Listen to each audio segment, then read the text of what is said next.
Welcome to the world of combinatorics and in special graph theory. So let us start with a very simple problem. The problem is that prove or disprove যে in any gathering of n people there are at least two people with exactly the same number of friends. যেমন ধরো তোমরা যে প্রথম দিন যেদিন BSc ক্লাসে join করেছিলে সবাই সবাইকে চিনতে না, আবার কেউ কেউ কাউকে কাউকে চিনতে। এবার তোমরা যদি কাউন্ট করো যে যারা ক্লাসে প্রেজেন্ট রয়েছে তাদের মধ্যে কজনকে চিনতে আর কজনকে চিনতে না, that is the first day of sub when the course is starting on. So suppose you do not know everybody, but there are few people who know others, and so if you count that how many of you know and how many of you do not know, or for example you go for any gathering in an occasion and then if you just gathered in a table and then if you count that how many are known to you, and it is here assumed that your friends means that you are mutually known to each other. So in this problem we assume that those who knows their friend also knows him or her. Then the problem is that whenever you get a gathering of more than one people and at least there are two people who have the same number of friends. So it is a simple problem, simple puzzle that you may or may not use graph theory. It is just a very simple puzzle, and I think you can solve it easily, whether this is true or not. That I am showing you a graphical representation of here 10 people and 1 to 10, and the lines are joined between them when they are friends. That is, for example, 1 and 2 are joined with lines, that means 1 and 2 are friends, but 1 and 7 are not joined with the lines, that means they are stranger, that they do not know each other. So you have to solve the problem. I am giving you 1 minute or 2 minutes time, that whether it is true or not that in any arbitrary gathering whether it is possible to have the distinct number of friends for everybody. And then sir হ্যাঁ বলো sir sir এখানে তো এনখানা people আছে তো, আর প্রত্যেক একজনকে যদি আমরা কনসিডার করি তাহলে তো সে ম্যাক্সিমাম n-1 জনের সাথে ফ্রেন্ড হতে পারে। রাইট রাইট তার মানে এই পসিবিলিটিটা প্রত্যেকের কাছেই আছে, তাহলে প্রত্যেকেই ম্যাক্সিমাম n-1 খানা ফ্রেন্ড থাকতে পারে। হ্যাঁ এবার n খানা পিপল আছে, তাহলে আর n-1 খানা ফ্রেন্ড হতে পারে ম্যাক্সিমাম। হ্যাঁ তাহলে পিজনহোল প্রিন্সিপাল যদি কাজে লাগাই তাহলে at least n-1 খানা জায়গায় আমায় n খানাকে পুট করতে হবে, তাহলে তো কোনো একটা জায়গায় দুজন থাকবে। জিরো ফ্রেন্ড অলসো, তাহলে 0 to n-1 হলে আবার টোটালটা n হয়ে যাচ্ছে। এইটাকে একটু বুদ্ধি করে ম্যানেজ করতে হবে, পিএইচপি ইউজ করতে হবে। তুমি ইউ হ্যাভ রাইটলি সেড এটা পিএইচপি ইউজ করতে হবে, কিন্তু পিজিএনহল প্রিন্সিপাল ইউজ করতে হবে। অ্যাকচুয়ালি n-1 অ্যাভেলেবল নাম্বার থাকবে, but 0 can also be a number. So here suppose I do not know anybody of the gathering, but 0 to n-1 is n. So how you can manage this, that whether the occurrence of 0 and n-1 can be possible together, that is the thing. দুটো একসঙ্গে হতে পারে কিনা, যে কারুর 0 friend হলো আর কারুর n-1 friend হলো, এই দুটো একসঙ্গে হতে পারে না হতে পারে না, হতে পারে না, কারণ একজনের যদি কেউ ফ্রেন্ড না হয় আবার একজনের যদি n-1 ফ্রেন্ড হয় তাহলে তো সে আবার তার ফ্রেন্ড লিস্টে ইনক্লুড হবে। রাইট তাহলে তার কি করে? Right, that is basically the solution. So it is basically the solution is this, that number of friends may be from 0 to n-1, but both 0 and n-1 cannot occur together, because if somebody has no friends and then there is nobody who has all of them are friend, because then that person is also a friend. So options are either from 0 to n minus 2 or from 1 to n minus 1. And in both cases, you have n minus 1 numbers to allot in n places. And so it is by pigeonhole principle, it is not possible. So two places must receive the same number. So you see that it is a very simple problem. It is a very simple puzzle that one can ask any schoolboy also. But the solution is like that what we are doing. We are stating by not using the graph theory, and later on we will see that by using the concept of graph theory and the concept of degree of a vertices, and we can prove the same thing, and that will give you some structural idea of graph theory. So I am starting from simple to hard gradually. For example, the next problem, problem 2, that is called Ramsey problem. So here the number of people in the gathering is fixed, and you see that there is a hexagon is drawn here, and the thing is same, that suppose there are gathering of 6 people. Now the question is different. The question that is asking that whether this statement is true or not, that either 3 are mutually known or 3 are mutually stranger.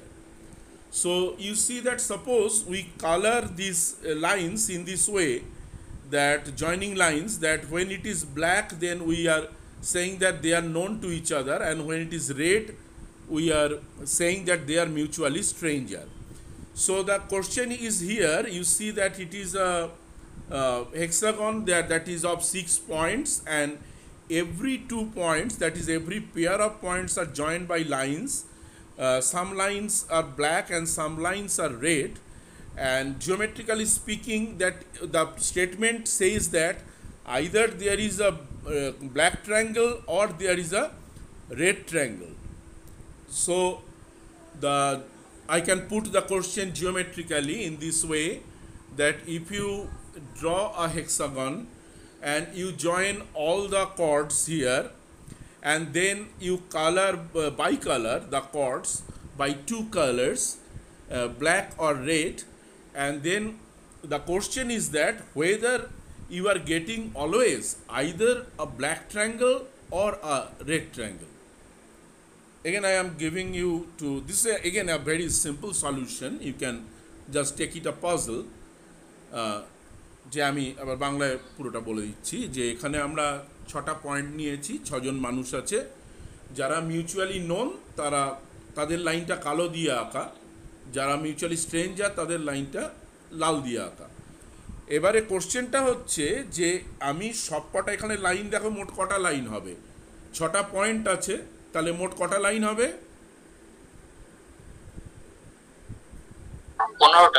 15টা 6 choose 2, right? 15টা line হবে। তার 15টা লাইনকে আমি দুটো colour দিয়ে randomly colour করছি। তাহলে আমি কোনো একটা সেম কালারের ট্রায়াঙ্গেল অ্যাভয়েড করতে পারবো কিনা, নাকি অলওয়েজ আমি একটা ব্ল্যাক ট্রায়াঙ্গেল হবে অথবা রেড ট্রায়াঙ্গেল হবে? স্যার এটা হচ্ছে এইভাবে হবে যে মানে একটা হেক্সাগনে আর কি মানে একটা 6 ভার্টেক্সের যদি গ্রাফ নিই, তাহলে হচ্ছে আইদার ওইটার মধ্যে একটা ট্রায়াঙ্গেল কন্টেন্ট করবে, অথবা ওইটার মানে ওটার যে কমপ্লিমেন্টারি গ্রাফটা ওটার মধ্যে ট্রায়াঙ্গেল কন্টেন্ট করবে। তো হ্যাঁ, সেটা সেম টু সেম, মানে এটাকেই প্রমাণ করতে বলছি। হ্যাঁ, তো প্রমাণ এভাবে করব যে আমি যদি ধরে নিই যে ওই গ্রাফটার মধ্যে ট্রায়াঙ্গেল আছে, তাহলে তো হয়ে গেল। তাহলে আমরা এরকম সাপোজ করে নিচ্ছি যে ওইটার মধ্যে ট্রায়াঙ্গেল নেই। হ্যাঁ, তো আমি 6টা পয়েন্টকে 1 2 3 4 5 6 এরকম করে নাম দিলাম। তো এবার আমি 1 থেকে 2 3 4 5 6 কে স্ট্রেট লাইন দিয়ে জয়েন করলাম, কিন্তু বাকিগুলো হচ্ছে জয়েন করলাম না, মানে 2 3 এগুলোকে ওরকম করে জয়েন করলাম না। তাহলে আমি ওটা যখন কমপ্লিমেন্ট নেব, তাহলে আমরা দেখতে পাবো যে 2 3 আর 4 এর মধ্যে একটা ট্রায়াঙ্গেল হয়ে যাচ্ছে। তাহলে ওরা তার মানে স্ট্রেঞ্জার ছিল অরিজিনাল গ্রাফটা, সেই জন্য আমি ওটাকে জয়েন করি। আর যদি এর এক্সেপশনাল করতে যাই, তাহলে তো অরিজিনাল গ্রাফটার মধ্যে ওরা ফ্রেন্ড হয়ে যাচ্ছে। কেন অরিজিনাল গ্রাফটার ফ্রেন্ড হচ্ছে কেন? আমি তো 1 আর 2 কে জয়েন করেছিলাম, 1 থেকে 3 কে হ্যাঁ, 1 থেকে তুমি 5 অবধি নামালে তুমি। জয়েন করে, থেকে 4 কে, আচ্ছা 1 থেকে 5 এখানে কে, রেড, 1 থেকে 6। এখানে ব্ল্যাক ব্লু হ্যাঁ, দিয়ে ভাবো এক তাহলে থেকে সহজ হয়ে যাবে। এবার তুমি 1 থেকে 5টা লাইন নামিয়েছো, ঠিক আছে? এবার হ্যাঁ, 5টা তো ব্ল্যাক লাইনের দিয়ে কে তুমি আইদার 5টা ব্ল্যাক লাইন দিতে পারো নামিয়েছি। অথবা রেড দিতে পারো, ঠিক আছে? এবারে তুমি হ্যাঁ, আর্গুমেন্টটা করো। হ্যাঁ, যে হ্যাঁ, এবার তো তোমার এইবারে নাম্বার অফ হচ্ছে ব্ল্যাকস আর আমি নাম্বার যদি অফ রেডস এর আহ, মধ্যে কি কোনো কানেকশন তুমি পাচ্ছ? মানে টোটালটা তো 5। হ্যাঁ, কারণ হচ্ছে যে যদি দুটো দুটো রেড হয় আর 3টে ব্ল্যাক হয়, তাহলে যেই 3টেতে ব্ল্যাক টেনেছি তাদের হচ্ছে, মানে তাদের হচ্ছে স্ট্রেঞ্জার হয়ে যাচ্ছে। আর যদি হ্যাঁ, তাহলে উল্টোটা, তোমার তাহলে বেসিক্যালি হয়ে যাচ্ছে। 3টে লাইন সেম কালারের দরকার। হ্যাঁ, তাহলে সেটার আর্গুমেন্টটা বলো। মানে দুটো নাম্বারের যোগ, অ্যাডিশনটা, যোগফলটা হচ্ছে 5।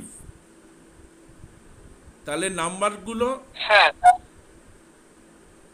একটাকে অ্যাটলিস্ট আর কি 3 হতে হবে। greater than equal to 3 হতে হবে, রাইট? So you এটা see that the হচ্ছে solution is very simple, যেটা ও বললো লাস্ট ডিসকাশনে এলো। দেখো ফ্রেন্ডস প্লাস স্ট্রেঞ্জার হচ্ছে 5। তাহলে ইন্টারেস্টিংলি 5কে যদি আমি দুটো নাম্বারে স্প্লিট করি 0 to 5 রেঞ্জে, তাহলে যে কোনো একটা side always greater than equal to 3 হবে। কারণ 0 plus 5, 1 plus 4, 3 plus 2, 2 plus 3, 4 plus 1 and 5 plus 0। So basically in whatever way, since the addition of two non-negative integer is 5, so one of them must be greater than equal to 3, and that is our basically মানে caching point.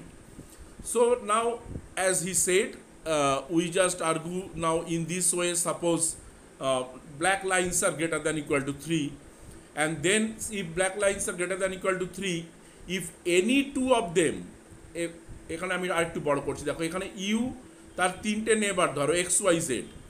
এবার এই যে 3জন হয়ে গেল, এবার এই X Y, X Z, Y Z এদের মধ্যে কেউ একটা ব্ল্যাক হলেই ব্ল্যাক ট্রায়াঙ্গেল হয়ে যাচ্ছে।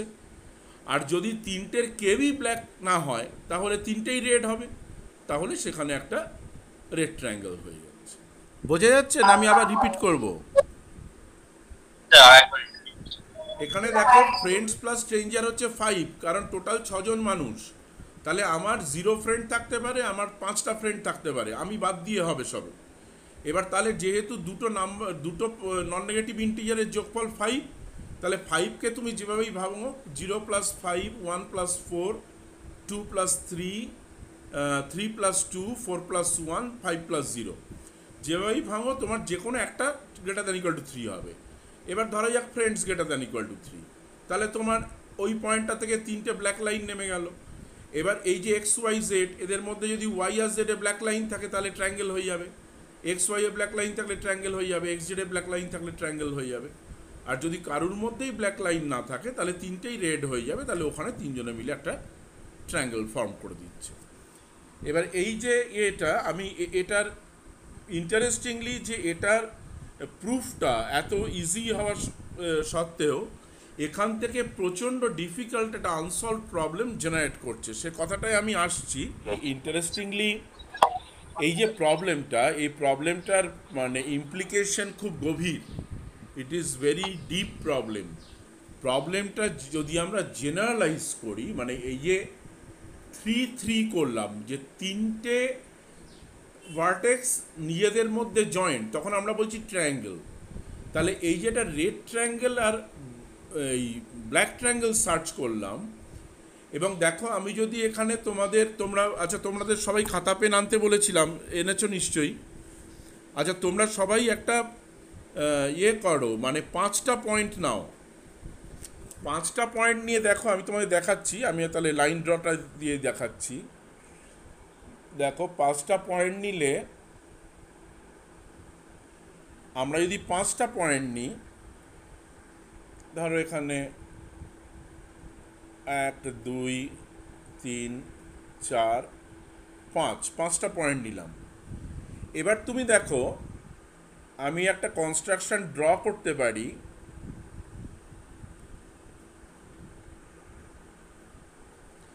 where we do not have red triangle or black triangle. সবাই দেখতে পাচ্ছ? দেখো এই কনস্ট্রাকশনে there is no black triangle and there is no red triangle. So up to 5 it is not guaranteed that red triangle or black triangle must happen. But in the 6 we can prove that 6 is the number, and 6 and onwards always this will happen, because if you take more vertices, so at least you are getting 6 vertices and they are mutually joined by black or red. So if this happens for 6, it will happen for every number greater than equal to 6. But in the case of 5, you see that we have a construction where there is no red triangle and no black triangle. So coming back to the discussion, and that Ramsey noted that 6 is the minimum number such that either there is a black triangle or there is a red triangle. So he want to generalize this, and now we call these numbers as Ramsey numbers. Now in general, what Ramsey MN means, that means that what is the minimum number of points such that if we join every pair of them by lines and bicolor the points, either you will get m points which are mutually joined with the same color, or you get n points which are mutually joined with the same colors. So this is the RMN, and the proof for R33 equal to 6 is very easy, that we have just proved it. But the proof for R44 is hard. This is quite non-trivial, but the result is provable, and the result is 18. But interestingly, from 5 onwards, these are still unsolved problem. Nobody knows what is the value of R55, what is the value of R66. Now you can imagine what is the problem of getting the exact value of it. You see that suppose for R44, suppose you want to do it exhaustively by machine, and then you see that it is 18, and so 18 choose 2, that is a huge number, and then you have to get, that is 17 into 9, so roughly about 160 something, and then you have to color both of them by means of 2 colors, so the total number of possibilities 2 to the power that 170 or something, right? So 2 to the power 160 or 170 is not a joke. And in the case of 5, if you assume that suppose it is around 25 or 30, and then you see that it is 30 into 15 for 450, it is, so 2 to the power 450 is not a joke, and you cannot exhaustively search 2 to the power 450 cases to find out R55. And so let us see the exact scenario here. This you can get in Wikipedia. You see in the chart that various Ramsey numbers, R33 is 6, and I told you that R44 is 18. But you see that there is a range for 5. You see that how close people have made the lower bound and upper bound of R55. This is only 43 to 48. So it is matter of 6 numbers only. But still we do not know whether it is 43 or 44 or 45 or 48. So all the green zones have been discovered and calculated, but the yellow zone is not still discovered, though you see that various bounds are there. These are the bounds of here, and this you get that various bounds of this. and only now we can say about these bounds that these Ramsey numbers are between these numbers, but we still could not find what is exactly R55 and what is exactly R66 and onwards. So you see that from a very simple problem, and there is a branch of graph theory that is evolved, that is Ramsey number theory, and it is a very challenging area of graph theory, that to find this, you see that how close people are now for R55, but still it is not discoverable. For example, R46, you see 36 to 41, but still we do not know what is the exact number. However, so this is one problem, and there is some asymptotic estimates, and you see that there is some inequality here, and this recurrence inequality can be applied to make this number that is an upper bound of the Ramsey number. It is given, and I will give you the PDF of Wikipedia later on in the group, so that you can read. You can also get it, but I will send, because then chances are more that you will read. However, so this is another problem. Now we go to the next problem, and that problem is very famous, and probably you all know, that is the Königsberg Bridge problem. You know, because this is basically the birth of graph theory. Around, probably as far as I can remember, 1736 or something, this problem came, and there is a river Pregel in Prussia, and there are two islands in the river, B and C, and these land places A and D. So there are 7 bridges are connecting them. Here you see that there are 7 bridges connecting them. The problem is that we have to start the tour from a land place and then walk through every bridge, but only once, and you have to come back to the same land place. That was the problem. So in words, this is that find a tour that crosses every bridge 1 to 7 exactly once and returns to the starting piece of land A, B, C or D. So if you look at it, then you see that for example, if we start some tour like this, and then you see that I am stuck, because now if I go through 5 and then I have to cross 6 to return to A. If I go through 4, then I need going through 3 and 1 again to go back to A.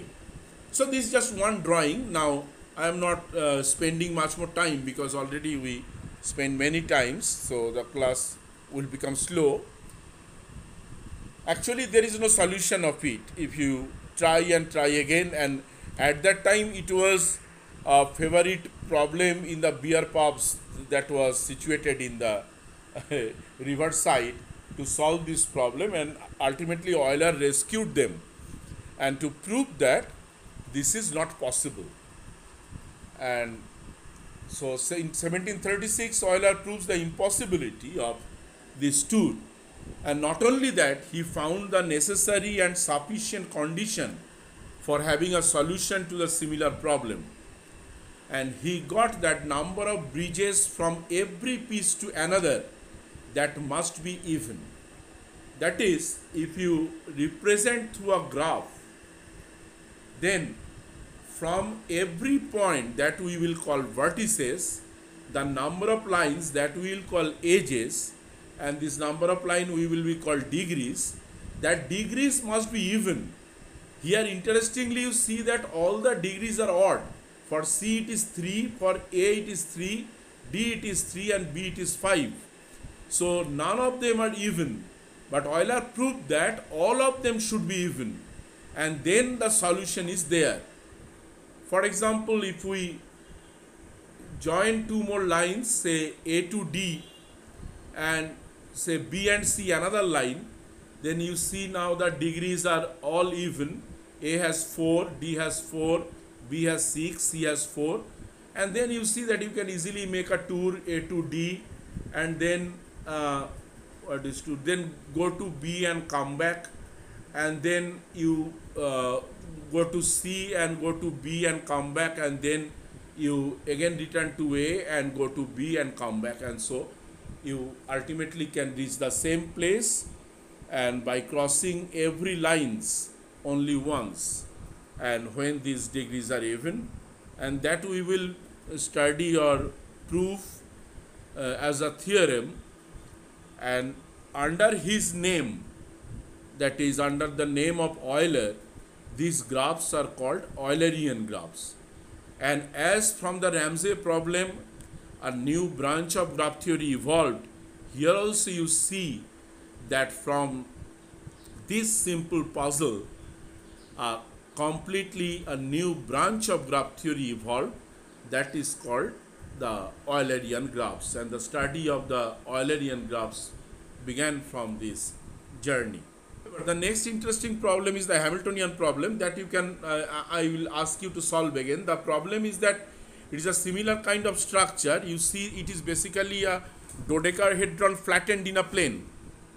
So it is a dodecahedron that is flattened in a plane. There are 20 points here, and the problem is that again you have to make a tour and visiting each point. It is not like the Eulerian, just similar kind but opposite kind. That is, you have to visit all the points and exactly once and return to the same point. So it is not the lines that you have to cover.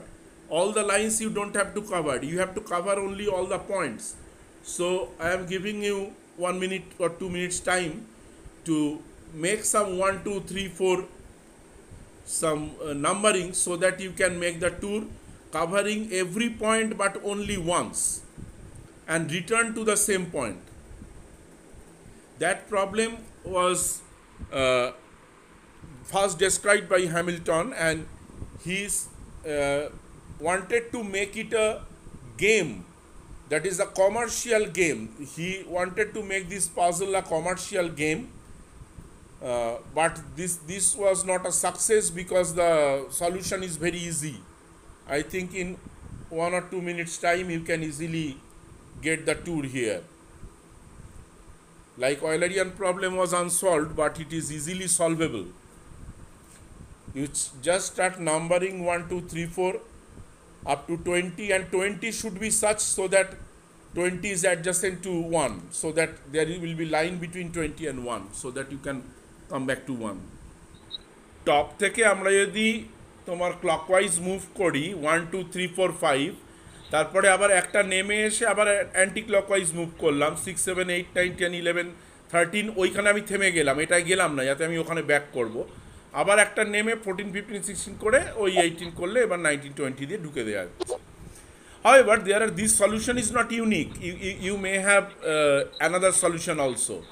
There are more than one solutions. Okay. এবার graph থিওরির ভাষায়, মানে পরে আমরা এখন শিখবো, এগুলোকে বলা হয় হ্যামিল্টনিয়ান সাইকেল। আগেরটাকে যেমন বলা হয় অয়েলারিয়ান ট্যুর বা অয়েলারিয়ান সার্কিট, আর এই হ্যামিল্টনিয়ান ট্যুরটাকে বলা হয় Hamiltonian cycle. What is cycle and circuit we will learn. However, interestingly enough, দেখো অয়েলারের অঙ্কটা আনসলভ ছিল এবং আনসলভেবল ছিল। অয়েলার কিন্তু সেটা সলভ করলেন তার আনসলভেবিলিটি, এবং তার পুরো জিনিসটাই সলভ করলেন তার নেসেসারি সাফিসিয়েন্ট কন্ডিশন দিয়ে যে কখন ওই ট্যুরটা করা যাবে। Unfortunately neither Hamiltonian nor still now, it is for many years, nearly কত, এটা বোধহয় আমার ধারণা এটা বোধহয় 1890 বা এরকম সময়কার প্রবলেম হতে পারে, মানে নিয়ারলি আর সেঞ্চুরি বা মোর দ্যান আ সেঞ্চুরি, এটা কিন্তু আনসলভড যে একটা গ্রাফে কখন এই ট্যুরটা করা যাবে যে একটা ভার্টেক্স থেকে স্টার্ট করে আমি সেখানে ব্যাক করব, প্রত্যেকটা ভার্টেক্স একবারই যেতে পারবো। That is weather a graph has a Hamiltonian cycle. Sir একবার রিপিট করুন, কিছু শুনতে পেলাম না। যে কোনো একটা গ্রাফে আমি কোনো একটা পয়েন্ট থেকে স্টার্ট করে আবার সেই পয়েন্টেই ব্যাক করব, প্রত্যেকটা পয়েন্ট আমি একবার করে পাস করব, আমি মোর দ্যান ওয়ান পাস করব না। তাহলে এই রকম কোন গ্রাফে করা যাবে আর যাবে না সেটা এখনও সলভ করা হয়নি। মানে there is no necessary and sufficient condition over a graph that when there exist a Hamiltonian cycle or not. যেমন অয়েলার প্রমাণ করলেন there exist an Eulerian circuit if and only degree of all the vertices are even for a connected graph. But if you assume that it is a connected graph, then also there is no necessary and sufficient condition for this Hamiltonian problem. Still it is an unsolved problem. Like Ramsey problem, it is also an unsolved problem.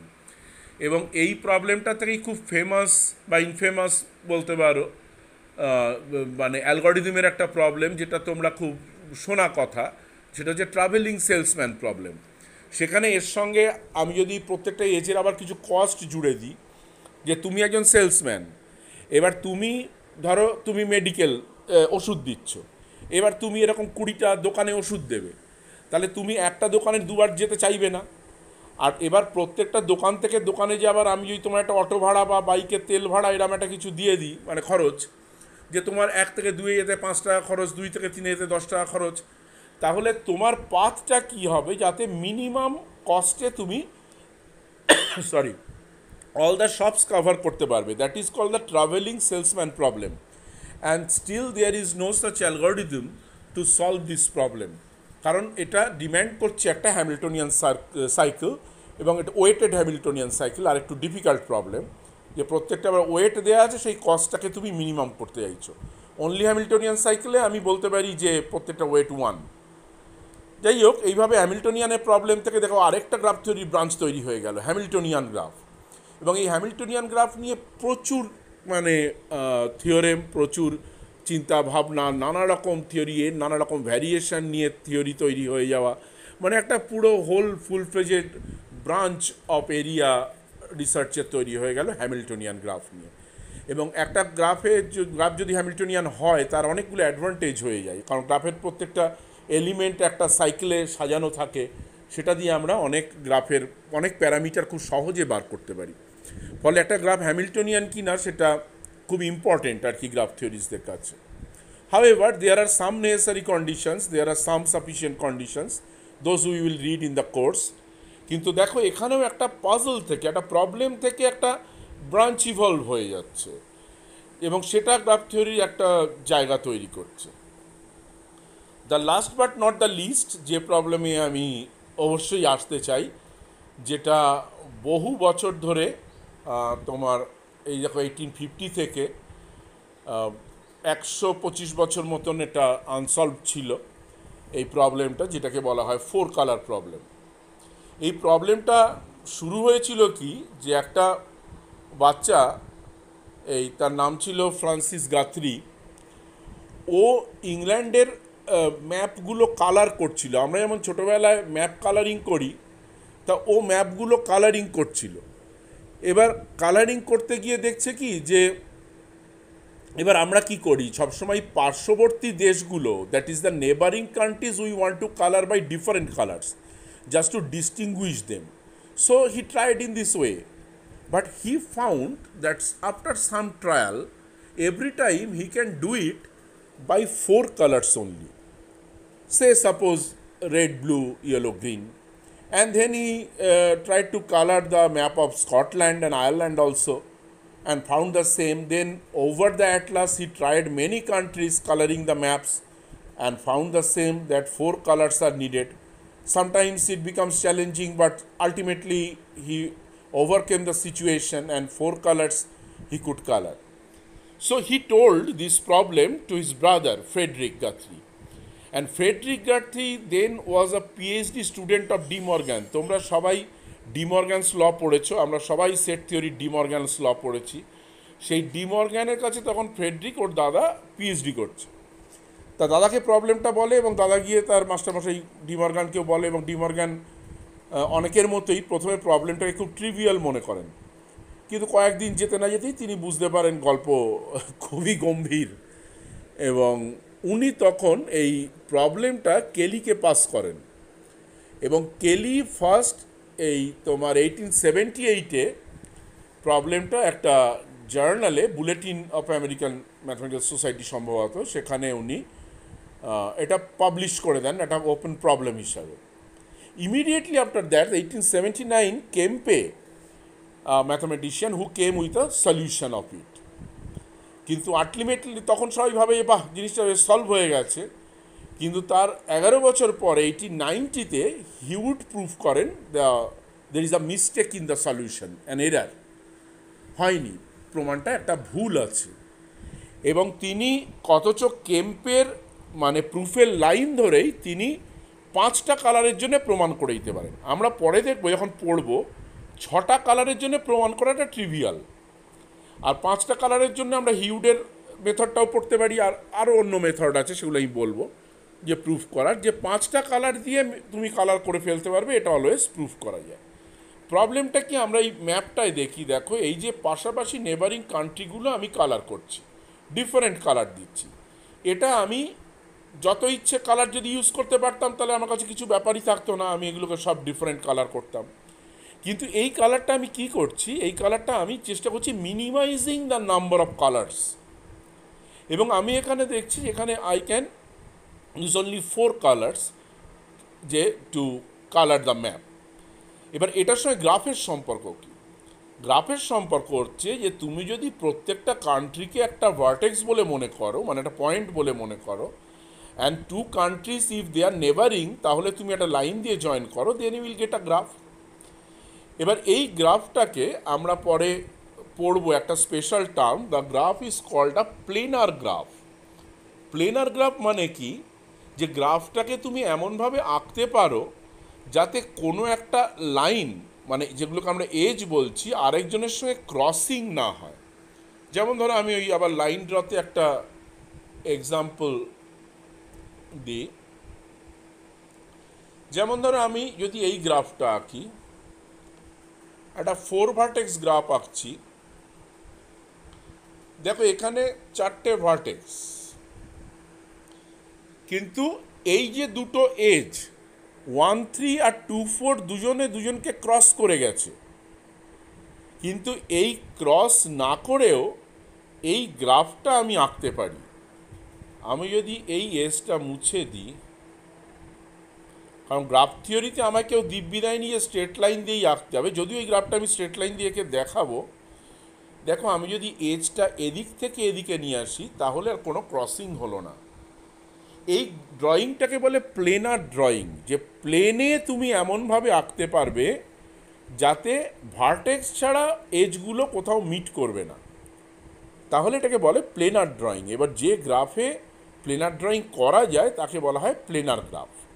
আমি এই same graph দেখো তোমাদের দেখাচ্ছি, যে আমি straight line দিয়েও আঁকতে পারি। এখানেও দেখো 4টে পয়েন্ট, প্রত্যেকের সঙ্গে adjacent. This is a, but there is no crossing of edges, this is a planar drawing.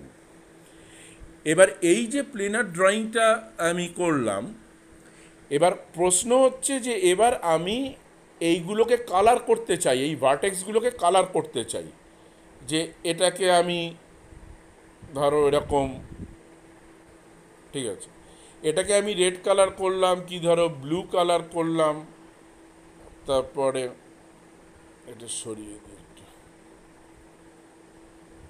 এটাকে ইয়েলো করলাম,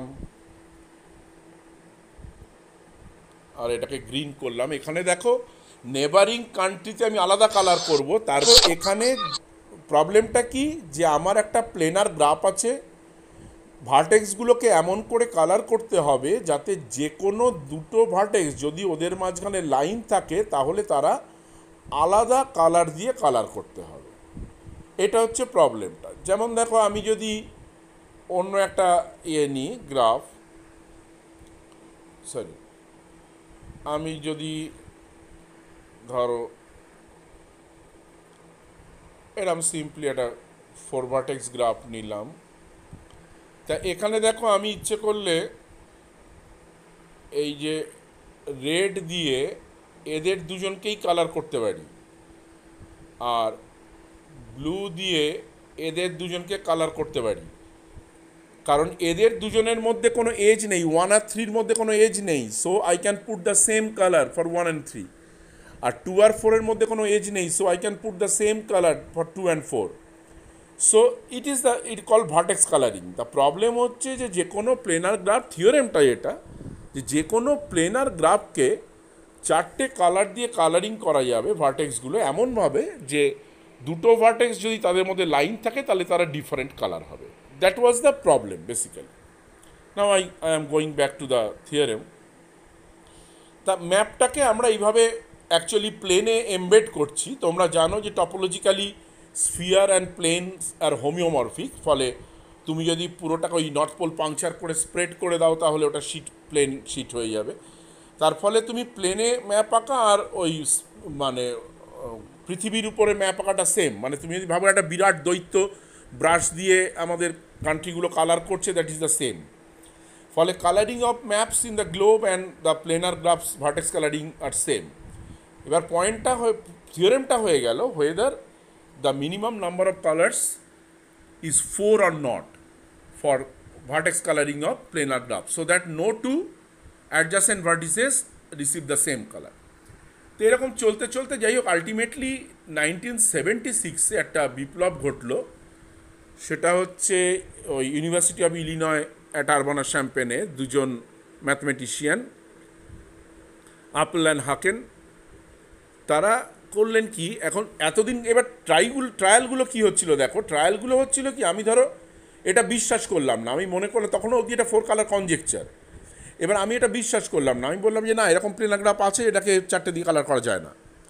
এবার তাহলে আমি চেষ্টা করব কি একটা মিনিমাল প্লেনার গ্রাফ আঁকতে যেটা 4টে দিয়ে কালার করা যায় না। এবার সেই গ্রাফগুলোকে ধরো আমি বললাম যে ফরবিডেন বা ব্যাড। এবার এই ব্যাড গ্রাফস আমি বার করার চেষ্টা করলাম, মিনিমাল ব্যাড গ্রাফ কী হতে পারে।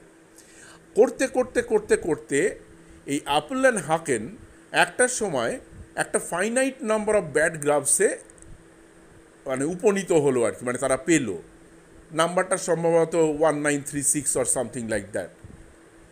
এবার দেখো 1002 আমি এরকম ব্যাড গ্রাফ পেয়েছি। এবার আমি যদি প্রমাণ করে ফেলেছি যে আমি যদি দেখাতে পারি এগুলো ব্যাড নয়, মানে এগুলোকে আমি 4টে দিয়ে করে দিতে পারবো এইসব কনফিগারেশনগুলোকে, মানে হয় অ্যারাইজ করবে না প্লেনার গ্রাফে আর তা না হলে আমি করে দিতে পারবো, তাহলে আমার কেল্লা ফতে। এবার এইরকম একটা অবস্থায় আর কে খাতা বইয়ের চেষ্টা করে। কিন্তু ইয়ারটা দেখো, ইয়ারটা হচ্ছে 1976। তখন কিন্তু আমাদের মতো এই পেন্টিয়াম পিসি নেই, তখন XT80 সবে মানে এই পিসিগুলো আসছে। এবং তখন সেই কম্পিউটারে 3টে কম্পিউটার 1000 ঘন্টা করে রান করানো হয়। 1000 ঘন্টা কিন্তু 3টে কম্পিউটার রান করানো হয়। এবং এই 1000 ঘন্টা পরে 3টে কম্পিউটারের রায়ে এই থিওরেম প্রমাণ হয়ে যায়। যে দেখা যায় যে হ্যাঁ, কম্পিউটার বলে যে 4টে কালার দিয়ে কালার করা যাবে। অল দ্য ব্যাড কনফিগারেশনস আর not bad, they are good. বা যারা ব্যাড তারা বাতিল, তারা প্লেনার গ্রাফে পড়বে না। স্টিল আজকেও টুডে এটা কিন্তু উইদাউট মেশিন সলভ নয়। আজকে ওই আপেল হ্যাকেনের অ্যালগরিদমের থেকে অনেক ডেভেলপড অ্যালগরিদম বেরিয়ে গেছে। ওই ইউনিভার্সিটি অফ ইলিনয় অ্যাট আর্বানা-শ্যাম্পেনেরই থমাসেন এদের গ্রুপটা আরও ভালো একটা অ্যালগরিদম, আরও তাড়াতাড়ি করার অ্যালগরিদম বার করেছে, যেটাতে এখন তোমার পেন্টিয়াম পিসিতে 2.5 ঘন্টা টাইম লাগবে ভেরিফিকেশন করতে। You need 2 hours and 30 minutes to verify that 4 color theorem is true, but still you need machine। কারণ তোমার পক্ষে, কারণ এখন ওই কনফিগারেশনগুলো বোধহয় 700-এর কাছাকাছি কনফিগারেশনগুলোকে রিডিউস করা গেছে, but it is not possible for you to just verify by your hand that 700 configurations, and so you run exhaustively the machine and still there is no analytic proof. যে খাতায় কলমে লিখে বুদ্ধি করে নানা রকম রিজনিং করে অ্যানালিটিক প্রুফ কিন্তু এখনও ফোর কালার থিওরেম নেই। সে অর্থে for human still it is unsolved, for terminators it is solved, but for human it is unsolved still, there is no analytical proof. আমরা অঙ্কের মানুষ, আমরা অ্যানালিটিক্যাল প্রুফ চাই, মেশিনকে বিশ্বাস করি না। যদিও আমরা মেশিনকে বিশ্বাস করতে বাধ্য হচ্ছি আজকের যুগে, এবং মেশিন দিয়ে আমরা প্রচুর অ্যালগরিদম করছি। যাই হোক, এই প্রবলেমটাও মানে লাস্ট সবচেয়ে বিখ্যাত প্রবলেম যেটা কথা আমি বললাম, এটা দীর্ঘদিন ধরে বিখ্যাত ছিল বা কুখ্যাত ছিল, এবং এই প্রবলেম মানে সমস্ত বড় বড় ম্যাথামেটিশিয়ান প্রায় এই 1/4 সেঞ্চুরি জুড়ে তারা কিন্তু সবাই কোনো না কোনোভাবে একটা টাচ করে বেরিয়ে গেছে এই ফোর কালার থিওরেম, কিন্তু সলভ করতে পারেনি, এবং আলটিমেটলি মেশিন সলভ করেছে। কিন্তু হ্যামিল্টন প্রবলেম এখনও মেশিন দ্বারা সলভ নয়, কারণ খুব এক্সপোনেনশিয়াল পাওয়ার হয়ে যাচ্ছে, এবং যত এটা তো লিমিটেড নয় যে মানে ওখানে যে কোনো এন হতে পারে। তোমাকে আমি 1 লক্ষ ভার্টেক্সের গ্রাফ দিতে পারি। আজকে এই যে তোমার সোশ্যাল হাবে এই যেটা ফেসবুক বা ইত্যাদি বিলিয়ন বা ট্রিলিয়ন অর্ডারের ভার্টেক্স, তুমি যদি একটা সোশ্যাল নেটওয়ার্কের মধ্যে দেখতে চাও যেখানে হ্যামিল্টনিয়ান সার্কেল আছে কি না, দেয়ার আর ট্রিলিয়ন ইউজার্স, ফলে তোমার পক্ষে সেটা মানে ওই 2 to the power trillion search করে তো তুমি বলতে পারবে না, ফলে বা কম্পিউটারে বার করতে পারছো না, ফলে কম্পিউটার এখানে ফেল করে যাচ্ছে। যাই হোক, এরকমভাবে ধীরে ধীরে একের পর এক গ্রাফ থিওরির বিভিন্ন প্রবলেমগুলো অ্যারাইজ করেছে, প্র্যাকটিক্যালি প্রবলেমগুলো অ্যারাইজ করেছে, এবং এখান থেকে গ্রাফ থিওরির একটা ব্রাঞ্চ তৈরি হয়ে গেছে। মানে এই যেমন ধরো এই যে ফোর কালার থিওরেম থেকে প্লেনার গ্রাফ, এই পুরো হিস্ট্রি অফ প্লেনার গ্রাফ এবং স্টাডি অফ প্লেনার গ্রাফ সৃষ্টি হলো। এবং প্লেনার গ্রাফ আমরা যখন পড়ব তখন আমরা দেখব যে প্লেনার গ্রাফ কমপ্লিটলি একটা অন্য ধরনের গল্প নিয়ে আসছে, কারণ এখানে একটা টপোলজিক্যাল ইস্যু নিয়ে আসছে, যে drawing in a plane in R2, যেটা কিন্তু গ্রাফের যে ডেফিনিশন, সেই ডেফিনিশনটা যদি নোট করো তাহলে কিন্তু তুমি দেখবে, আমি আজকে প্রায় 1.5 ঘন্টা হয়ে যাচ্ছে, আমি এই গ্রাফের ডেফিনিশনটা বলেই আজ শেষ করে দেবো। যে ডেফিনিশনটা যদি নোট করো, সেই ডেফিনিশনটা দেখবে যে পিওরলি অ্যালজেব্রাইক, এখানে কোনো টপোলজির গল্পই নেই। আমরা যে ছবিটা আঁকছি সেটা আমাদের বোঝার জন্য, আমরা 4 ভার্টেক্স 5 ভার্টেক্স 6 ভার্টেক্সের ছবি আঁকছি, এটা যদি ইভেন 26-27 ভার্টেক্স কি 200 ভার্টেক্স হয়ে যায়, তখন সেই ছবির কোনো মানে নেই। সেই ছবি তোমার কাছে একটা মাকড়সার জালের মতো লাগবে, কে কার সঙ্গে মানে লাইন আছে সেটা বোঝাই তোমার পক্ষে দুঃসাধ্য হয়ে যাবে। তুমি মনে মনে কল্পনা করো যে এটা 100টা ভার্টেক্স দিয়েই তুমি ছবি আঁকতে যাও, সেই ছবির কোনো মানে নেই।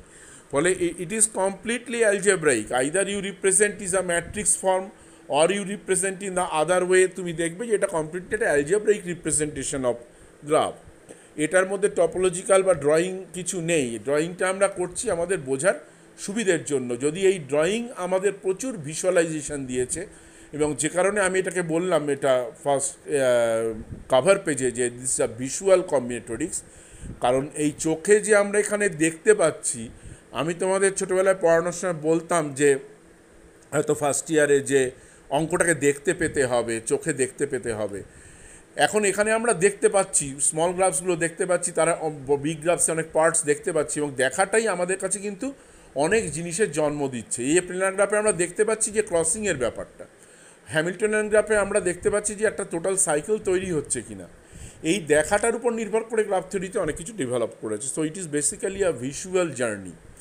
যাই হোক, এখানে দেখো আমি ডেফিনিশনটা বলি আজ স্টপ করছি, প্রপার্টিজে পরের ক্লাস থেকে আমি যাব। যে এখানে আমরা একটা ট্রিপলকে আমরা গ্রাফ বলছি, যেমন আমরা যখন গ্রুপ ডিফাইন করেছি, আমরা একটা set with a binary operation, মানে একটা পেয়ারকে আমরা গ্রুপ বলেছি। তা এখানে সেরকম আমরা একটা গ্রাফ ডিফাইন করছি, একটা ট্রিপল, সেখানে 3টে কম্পোনেন্টস আছে।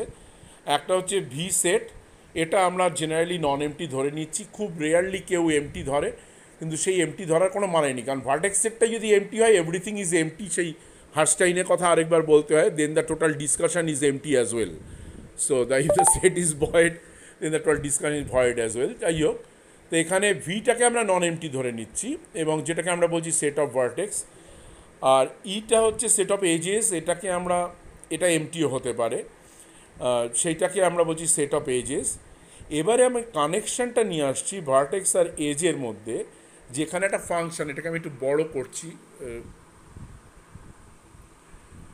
যে প্রত্যেকটা নন এমটি সেট অফ এজেসের জন্য আমরা একটা ফাংশন ডিফাইন করছি জি, যেটা এজ সেট থেকে ওয়ান এলিমেন্ট আর টু এলিমেন্ট সাবসেট অফ ভার্টিসেসে যাচ্ছে, ভার্টেক্স সেটে কিন্তু নয়, ভার্টেক্স সেটের সাবসেটে যাচ্ছে, মানে পাওয়ার সেট অফ ভার্টেক্স সেটে ম্যাপ হচ্ছে। এবং কী ধরনের সাবসেটে যাচ্ছে? ওয়ান এলিমেন্ট বা টু এলিমেন্ট সাবসেটে যাচ্ছে। এবার আমরা ভিজুয়ালাইজেশনে যাই, তাহলে আমরা পরিষ্কার ডেফিনিশনটা বুঝতে পারবো। So we will just take an example. Here you see that there is a graph. আচ্ছা, এখানে দেখো যে এই গোল গোলগুলো যে V1 V2 V3 V4 লেখা আছে, এগুলো সব ভার্টেক্স, ঠিক আছে? All these are vertices. এবার নাম্বারিংটা বোঝার জন্য আমি গোল গোল করে এঁকেছি, আর এই লাইনগুলো হচ্ছে এজ। এবং এখানে লক্ষ্য করো যে দুটো ভার্টেক্সের মধ্যে একাধিক এজ থাকতে পারে, there may be more than one edges between two vertices, এগুলোকে বলে মাল্টিগ্রাফ। এবং এই এজগুলোকে আমরা দেখবো বলে প্যারালাল এজেস। এবার এইটার জন্যেই আমরা ওই আনঅর্ডার্ড পেয়ার করে এজগুলো বলতে পারছি না, না হলে আমরা এজটাকে বলতে পারতাম যে V1 অ্যান্ড V2 আনঅর্ডার্ড পেয়ারটাকেই আমরা এজ বলে ডিক্লেয়ার করতে পারতাম। কিন্তু V1 আর V2 ভিতরে মোর দ্যান ওয়ান এজ আসায় আমরা কায়দাটা কি করছি, এই জি ফাংশনটা ইউজ করছি। এই জি ফাংশনটা ইউজ করে আমরা কি করছি, আমরা বলছি G of E1 and G of E2 both are the have the same image the set containing V1 and V2। এইভাবে আমরা গ্রাফটাকে ডিফাইন করছি, যে তাহলে আমার সুবিধা হচ্ছে এই এজগুলোকে আমি ডিস্টিংক্ট করতে পারছি। কারণ শুধু আনঅর্ডার্ড পেয়ার আমি V1 V2 করে দিলে আমি এই দুটো এজকে ডিস্টিংক্ট করতে পারতাম না, ওটাও V1 V2 এটাও V1 V2। ফলে দুটো এজকে আমি ডিস্টিংক্ট করব বলে আমি অ্যাকচুয়ালি এই এটা করছি, মানে এই ইনসিডেন্স ম্যাপিংটার সাহায্য নিচ্ছি।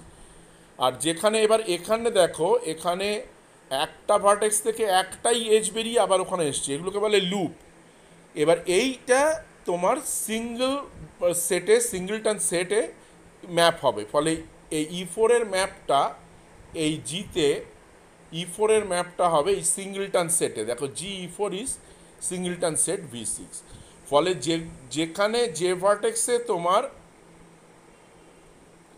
এই একটাই এজ থাকবে লুপের মতন, তাহলে সেখানে G of that edge will map to the singleton set. আর যদি প্যারালাল এজ থাকে তাহলে সেইভাবে হবে। তা ইমেজগুলো হচ্ছে যেসব ওই লাইনগুলোর যে এন্ড পয়েন্টগুলো সরি, সেইগুলোই হচ্ছে image. The image is the set containing the end points of the lines. That is basically the definition of graph. So there are three parts: V, E, G. V is the vertex set that is non-empty, E is an edge set that may be empty, and G is an incidence function for non-empty edges. And then we map the G from one or two element subsets of the vertices. আর এখানে দেখো আরেকটা vertex এখানে গ্রাফটায় দেখাই, যার কোনো line দিয়ে যোগ নেই, এগুলোকে আমরা বলবো আইসোলেটেড ভার্টেক্স। এর কোনো লাইন দিয়ে যোগ নেই, এগুলোকে আমরা বলবো আইসোলেটেড ভার্টেক্স। ফলে ইন জেনারেল একটা গ্রাফের ডেফিনিশন হচ্ছে এইটা। যদিও আমরা পরে জিনিসটাকে সিম্পল করে নেব, আমরা যদি মাল্টিপল গ্রাফ না ধরি, তার মানে আমরা যদি এই মাল্টি এজ বা প্যারালাল এজ বা লুপস না ধরি, তাহলে সেই গ্রাফগুলোকে আমরা বলবো সিম্পল গ্রাফ। এবং এই সিম্পল গ্রাফকে আমরা সিম্পলি আনঅর্ডার্ড পেয়ার দিয়েই রিপ্রেজেন্ট করে দিতে পারবো, আনঅর্ডার্ড পেয়ার অফ ভার্টিসেস। ফলে সেখানে শুধু GVE আর E হচ্ছে some two element subsets of vertices. এটা মানে subset of two elements some sets of vertices, এইভাবে ডিফাইন করতে পারবো। যাই হোক, এই হচ্ছে গ্রাফের ডেফিনিশন। এই যে এগুলোকে বলে তোমার প্যারালাল এজ, এইটা হচ্ছে লুপ, দেখো একটাই ভার্টেক্স থেকে গিয়ে একটা ভার্টেক্সে এসছে। এইটাকে বলে আইসোলেটেড ভার্টেক্স, যে তোমার যে ভার্টেক্সগুলো কোনো লাইন দিয়ে জয়েন নয়। আর যেটা বলছিলাম দেখো নাল গ্রাফ, এটা হচ্ছে এজ সেটটা এমটি, এখানে এজ সেটটা এমটি, এটাকে বলে নাল গ্রাফ, এখানে কোনো এজ নেই, সেটাও আমাদের কাছে কিন্তু একটা গ্রাফ। আচ্ছা, নেক্সট হচ্ছে আমরা এগুলো কতগুলো টার্ম আমি জাস্ট বলছি, যে এগুলো হচ্ছে দুটো ভার্টেক্স যারা লাইন দিয়ে জয়েন্ট তাদের আমরা বলছি অ্যাডজাসেন্ট। আর এই রিলেশনটাকে বলছি অ্যাডজাসেন্সি রিলেশন। এখানে এই জি অফ ই যদি এই আনঅর্ডার্ড পেয়ার ইউভি হয়, মানে টু এলিমেন্ট সেট ইউভি হয়, তাহলে আমরা মানে আমাদের সুবিধা অনুযায়ী for our convenience we write any edge in this form that E is equal to UV or VU. এখানে দেখো since it is unordered pair, so it is commutative, either UV and VU are same here. আচ্ছা, এখানে আরেকটা টার্মও আমরা use করি যে এই edge is incident to the vertex এবং edge is incident to its end points. So E is incident to U or E is incident to V, এটা আমরা ইউজ করি। অথবা আমরা এরকমভাবেও বলি যে V is incident to E অথবা U is incident to E. Just এগুলো terminology, I am just making you familiar with the terminology. এবার দেখো ডিগ্রির ব্যাপারটা, এই যে ডিগ্রির ব্যাপারটা হচ্ছে যে এখানে দেখো এতে একটা লুপ আছে আর এছাড়া এখান থেকে 3টে লাইন বেরিয়েছে। এবার যখন আমরা ডিগ্রি ক্যালকুলেট করব, when we are calculating degrees then we will count loop twice, কারণ লুপ একবার এক্সিট করছে একবার এন্ট্রি নিচ্ছে, সেই জন্যে আমরা লুপটাকে দুবার কাউন্ট করছি। ফলে degree of this vertex is basically 5। এই 3টে edge A B A D A E আর এই লুপটা মিলে এখানে 5টা আমরা ডিগ্রি ধরে নিচ্ছি। ফলে লুপ থাকলে আমরা 2 ধরবো আর প্রত্যেকটা লাইনের জন্য আমরা 1 করে ধরবো। আর একটা টার্ম হচ্ছে নেবার্স। নেবার টার্মটা হচ্ছে যে এর সঙ্গে এই ভার্টেক্সটার সঙ্গে কজন অ্যাডজাসেন্ট আছে, তাহলে তাদেরকে আমরা বলবো নেবার। এখানে দেখো ও নিজের সঙ্গে অ্যাডজাসেন্ট আর এছাড়া বিডিই ওর অ্যাডজাসেন্ট, এইটাকে আমরা বলবো নেবার্স অফ এ বা এটা নেবারহুড অফ এ। এটাকে আমরা বলি ওপেন নেবারহুড অফ এ। আর যখন আমার এই ইনক্লুডেড হয়ে যাচ্ছে আমরা বলি ক্লোজ নেবারহুড অফ এ, মানে যেখানে তোমার লুপস নেই কিন্তু তার সত্ত্বেও আমরা একে নিলে বলি ক্লোজ নেবারহুড। যাই হোক, সেটা পরে আসবো আমরা। আপাতত আমরা এইটুকু শিখছি যে neighbours means the set of vertices which are adjacent to a particular vertex, they are call the neighbours of A. কিন্তু অলওয়েজ কিন্তু নেবার্স অফ এ কাউন্ট করে আমি ডিগ্রি পাচ্ছি না। সিম্পল গ্রাফে যেখানে লুপ নেই সেখানে আমরা বা প্যারালাল এজ নেই সেখানে আমরা কাউন্ট করে ডিগ্রি পাবো। কিন্তু এখানে দেখো তুমি প্যারালাল এজ থাকলেই একই ভার্টেক্স নেবার কিন্তু আরও একটা ডিগ্রি হয়ে যেত, ফলে এখানে এইভাবে ডিগ্রিটা কাউন্ট করা হচ্ছে। ডাইরেক্টেড গ্রাফটা, এই গ্রাফটাকে আমরা ডাইরেক্টেড করতে পারি, মানে এই যেটা গ্রাফের ডেফিনিশন বললাম that is basically our definition of undirected graph. এবার দেখো যে আমি যদি প্রত্যেকটা লাইনে একটা ডিরেকশান দিয়ে দিই তখন সেটাকে বলা হয় ডাইরেক্টেড গ্রাফ। এখানে একটা ভার্টেক্স থেকে আর একটা ভার্টেক্সের দিকে একটা ডাইরেকশান আছে, তার ফলে এখানে রিপ্রেজেন্টেশনটা, here the representation we will take ordered pairs instead of taking unordered pair, here we will take the ordered pair. যেমন এখানে V2 থেকে V1-এ যাচ্ছে, তাহলে আমরা এটাকে বলবো মানে এই এজটা যদি ই হয় তাহলে জি অফ ইটা we will say ordered pair V2, V1. So here also you will get 3 components VEG, and V is a non-empty set and E is another set and which may be empty. G is an incidence function and now it maps to E to V cross V. The map is to V cross V. ফলে V cross V তে এটা একটা map এবং এখানে কিন্তু এই এজগুলোকে আমরা directed এজগুলোকে বলছি arc. This is called an arc. The directed edges are called arcs in graph theory. And so here also there might be loop. You see that there might be loop, there might be parallel edges also, or parallel arcs I should say. But here the description is that incidence function would map to the ordered pair. And so here the terminology is like that these are called arc. E is an arc, U to V. U is called the tail of the arc, V is called the head of the arc, and we say that G of E is ordered pair UV, and that is U, we are writing UV. Now it is no more commutative. UV is not equal to VU. VU is another arc originating from V and directed to U. So যেখান থেকে আর্কটা বেরোচ্ছে এটাকে আমরা টেল বলছি, যেখানে পৌঁছচ্ছে আমরা head বলছি। আর এখানে আমরা দুরকম নেবার ডিফাইন করছি, ইউ থেকে যারা বেরিয়ে গেল তাদের বলা হচ্ছে আউট নেবার। দেখো এই ভি থেকে, ভি হচ্ছে ইউ এর একটা আউট নেবার, কারণ ইউ থেকে এই অ্যারোটা বেরিয়ে ভিতে পৌঁছেছে। উল্টো দিক থেকে ইউ হচ্ছে ভির একটা ইন নেবার, যে ইউ থেকে ভিতে আমরা এসে পৌঁছেছি। ফলে ইন নেবার হচ্ছে যেসব ভার্টেক্স থেকে আর্ক এসে ওই ভার্টেক্সে পৌঁছেছে। আউট নেবার হচ্ছে ওখান থেকে যেসব ভার্টেক্সে গিয়ে আর্কটা পৌঁছেছে, সেগুলো হচ্ছে আউট নেবার। So this is basically the introduction, and I will give you this 20 pages PDF also in the group, so you can have all these things that we have studied. So thank you very much.